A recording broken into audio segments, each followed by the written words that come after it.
I am joined by Aditya Siroya, and he is the CEO of RePurpose Global. So, Adi, thank you so much for joining us here today. Thanks for having us. I would like to start out by talking about the plastic pollution crisis. I understand that you're working on an initiative to address this. This is something that's been so top of mind for the last several years. What is the update? Where are we right now when it comes to plastic pollution?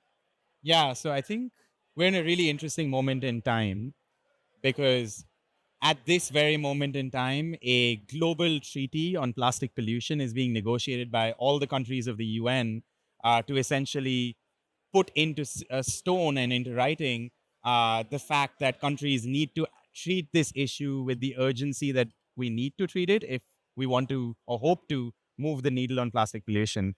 Uh, I think just as a little bit of a primer, the last 8 or so years are really when plastic pollution has become a consumer issue in the minds of the mainstream consumer. I like to think of it as after Netflix published the Our Planet documentary with Richard Attenborough highlighting the impacts of plastic. It really set off a viral moment in time, and plastic quickly became, in my words, in my opinion, the gateway drug to environmental activism. It got a lot of people energized and activated, and many of those folks, including myself and my co-founders at Repurpose, got educated about sustainability and the broader topics of pollution through the lens of plastic, and as a starting point. Now, fast forward, that consumer momentum turned into pressure on companies because companies started to adopt voluntarily initiatives to respond to that need from their consumers. Plastic became the number one environmental issue in the minds of US consumers today, even above climate change. And so companies are starting to respond voluntarily on their own. We work with over 300 brands at Repurpose who are concretely acting on plastic pollution in a meaningful way.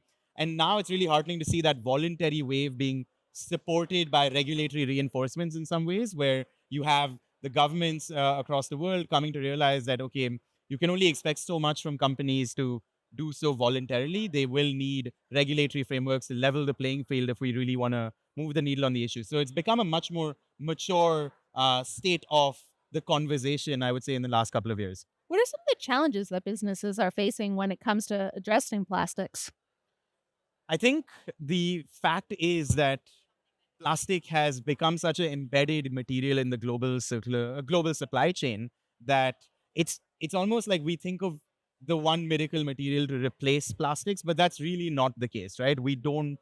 I don't think we will ever have a single miracle material to replace all plastics, because what makes plastics so widely used is also precisely what makes it so challenging to deal with at its end of life. And so I think that's the main challenge is that companies are coming to terms with the fact that no magical alternate material exists to just flip the switch and overnight get rid of plastic.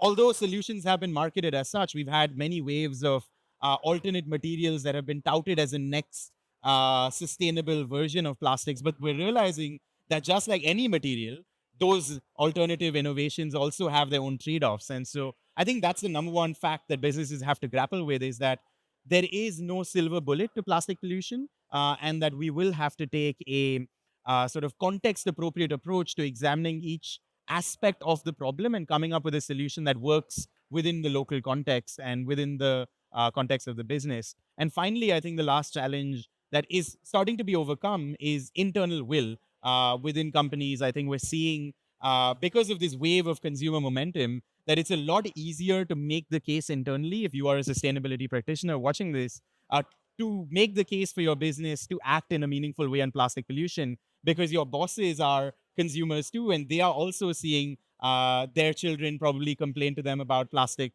pollution. And so I think now is the time to champion change within organizations. Yeah, so that sounds incredibly difficult in a lot of ways, and I'm glad that some companies are starting to bring it on. Why should companies be getting involved with this? What do you say to companies when this seems like a mountain to climb, just briefly?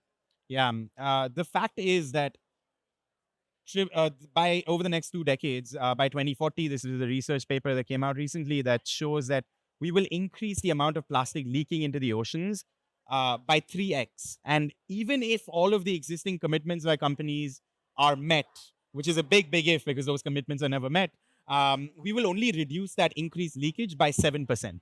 So all of the existing commitments combined are barely making a dent in the magnitude of the problem as it's projected to manifest in a few decades' time. And so I think beyond the state of urgency, my call to action in terms of responding to the issue of plastic pollution, my call to action for businesses is to recognize the opportunity that exists because, particularly for the CPG brand ecosystem, their primary means of engaging with their customer is through their packaging. And whether that packaging is using plastic or is even avoiding it, it's a great forum to tell the story of how your brand is acting on an issue that consumers care about deeply, which is plastic pollution. And so we have a lot of brands today. 50% of the brands that we work with are actively replaced plastic in their packaging altogether. They're using metal or other materials, and they're doubling down on that because consumers are also not satisfied with a do no evil approach. They are calling for an actively do good type of approach because that is the mentality that we need to operate with if we want to really solve for the problem at a systematic level. Well, thank you so much for joining me today, and we're looking forward to see where this initiative goes. Thank you so much.